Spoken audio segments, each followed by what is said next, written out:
Assalamualaikum warahmatullahi taala wabarakatuh. Hai adik-adik, apa khabar semua? Cikgu harapkan adik-adik semua sihat. Alhamdulillah. Baiklah, pada hari ini kita akan belajar bidang adab yang bertajuk Sayangilah Haiwan.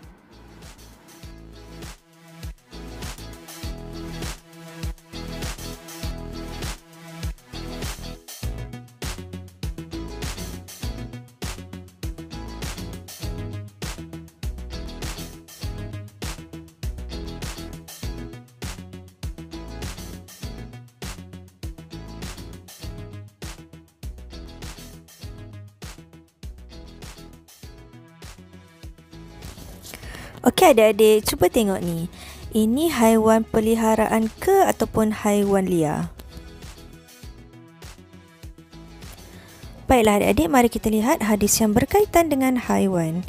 Daripada Abu Ya'la Syaidat bin Aus bahawa Rasulullah SAW bersabda, sesungguhnya Allah mewajibkan berlaku ihsan atas semua perkara.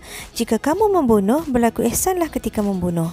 Jika kamu menyembelih, berlaku ihsanlah ketika menyembelih. Kamu hendaklah menajamkan pisau dan menyenangkan haiwan sembelihan.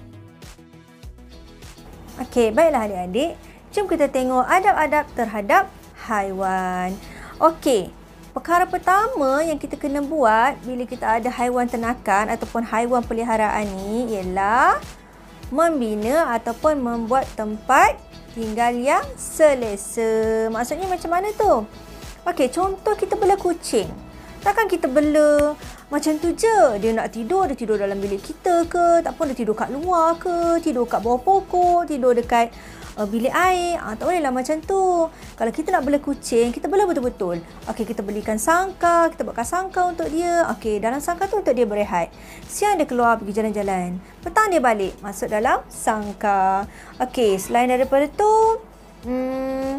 kambing.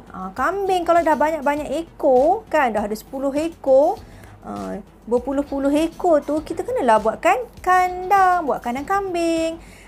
Pagi kita lepaskan dia, petang balik, ataupun lepas-lepas makan tu dia makan dalam kandang dia, tuan dia lepaskan dia, kemudian nanti balik. Kena sediakan kandang. Sebab apa? Sebab kambing ni kalau kita tak sediakan kandang, kita tak buat satu tempat khas untuk dia, dia akan merayap, dia akan musnahkan tanaman orang lain. Tak boleh ya adik-adik.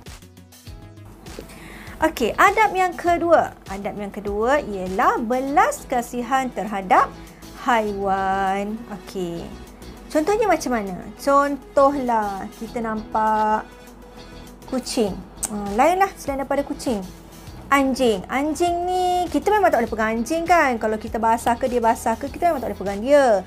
Cikgu tak suruh pun awak pegang dia. Okey, macam mana cara kita nak tolong dia? Contoh, kita nampak dia macam dia nak minum, kita nampak dia nak minum, bekas air tu tinggi tau, dia tak boleh nak minum. Jadi kesian dia kan. Kita pun ambil lah bekas air lain ke, kan. Kita letak bagi air tu rendah yang boleh dia minum. Tak salah macam tu. Tak salah pun kita nak tolong anjing tu, kan. Macam tu juga kucing dan sebagainya. Okey, yang ketiga, memberi makanan dan minuman yang berkhasiat. Kalau kita bela kucing, kita bagilah makanan kucing, kita bagilah ikan rebus, bagilah ikan goreng. Janganlah kita bagi makanan yang tak sesuai dengan kucing, kan?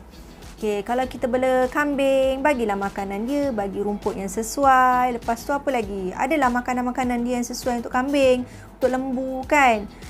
Bagi makanan yang berkhasiat. Faham tak adik-adik? Sebab kalau kita nak bela binatang ni, kita kena tahu, kita kena kenal binatang tu dulu. Baru kita tahu apa yang bagus untuk dia, makanan apa yang bagus. Dan macam-macam lagi lah. Yang keempat ni, penjagaan dan rawatan untuk haiwan peliharaan kita. Bukan sahaja manusia sakit kena pergi klinik. Haiwan sakit pun kena pergi klinik. Macam kita bela kucing lah contohnya. Kucing ni asyik terberak je. Berak pula, berak cirit. Ataupun dia sesama. Kesian dia kan kalau kita sesama teruk kita pergi klinik kan. Jadi kita yang bela kucing ni, bawalah kucing kita pergi klinik. Pergi klinik barulah kita tahu dia ni apa sakit dia. Dia demam ke, dia sakit tekak ke dan sebagainya. Okey, seterusnya adik-adik, menghindari perlakuan zalim. Zalim ni maksudnya kejam. Adik-adik pernah dengar tak ataupun pernah tengok tak mana-mana video pasal seksa kucing? Contohnya kucing ni selalu disiram air panas, siram minyak panas. Kadang-kadang cikgu pelik, kenapa dia buat macam tu ya? Apa kesalahan kucing ni kan? Kalaulah kucing tu berak dekat rumah dia, halau je lah kan? Tapi janganlah sampai menzalimi dia macam tu, sebab haiwan ni dia tak faham, dia tak tahu, betul tak? Dia bukan macam manusia. Kadang-kadang dia ketuk kucing tu, sepak kucing tu, sian kucing tu kan adik-adik kan? Jadi jangan buat macam tu ya, kita jangan berlaku zalim. Okey, selain daripada tu, habitat haiwan juga perlu dijaga. Kenapa kita perlu jaga habitat haiwan ni? Sebab kita tak nak kehilangan haiwan. Kita tak nak haiwan ni pupus. Contohnya macam hutan. Sekarang terlalu banyak hutan dah ditebang. Pokok-pokok dah ditebang. Jadi haiwan-haiwan yang dalam hutan ni, tempat dia cari makanan tu dah hilang. Dah habis. Dah tak ada. Jadi macam mana? Contoh macam gajah. Kita tebang pokok. Sedangkan kita tahu gajah ni memang duduk dalam hutan. Gajah ni duduk dalam hutan. Cari makanan dalam hutan. Semuanya dalam hutan.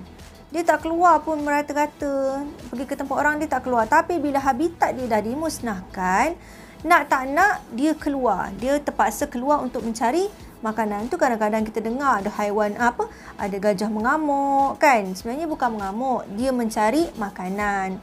Macam tu juga dengan monyet. Monyet dulu pun rasanya macam susah kita nak tengok dia berkeliaran kat kawasan perumahan, kawasan rumah-rumah orang. Tapi sekarang terlalu banyak. Sebab apa? Sebab hutan, kebun dah tak ada. Tempat dia cari makanan tu dah tak ada. Jadi dia terpaksalah keluar untuk mencari makanan. Okey, dan yang terakhir ialah tidak membunuh haiwan tanpa sebab. Kadang-kadang kita manusia ni adik-adik, cikgu tak faham lah. Sama ada dia hobi dia bunuh haiwan ataupun apa. Kadang-kadang tak faham kan. Tapi kat sini cikgu nak cakap, kita ni bukannya sewenang-wenangnya nak bunuh haiwan. Kalau macam nyamuk tu haiwan ke? Nyamuk tu bukan haiwan, dia kira serangga. Nyamuk ni kan bahaya, kita bunuh je lah dia.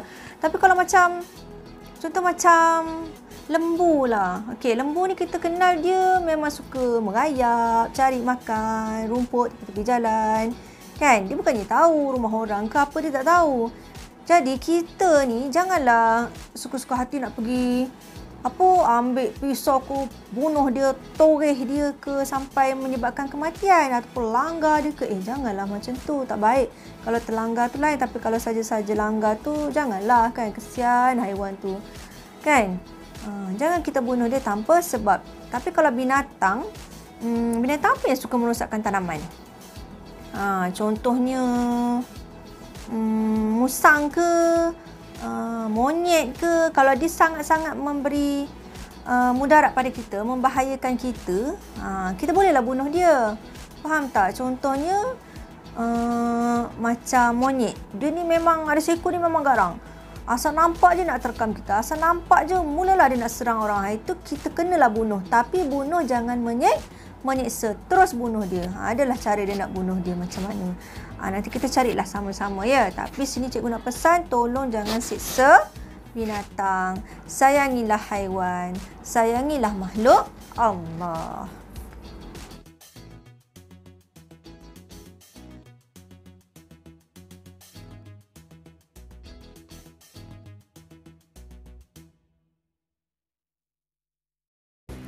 Apabila Allah memerintahkan kita berbuat baik pada haiwan, maka adalah hikmah di sebaliknya. Apakah hikmahnya? Jom kita tengok.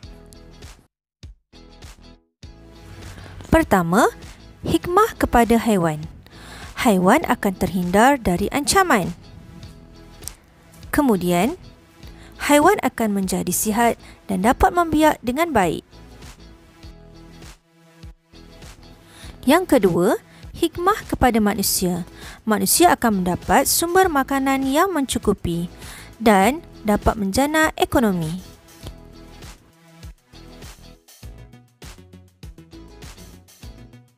Yang ketiga, hikmah kepada alam, habitat terpelihara dan dapat melestarikan ekosistem alam.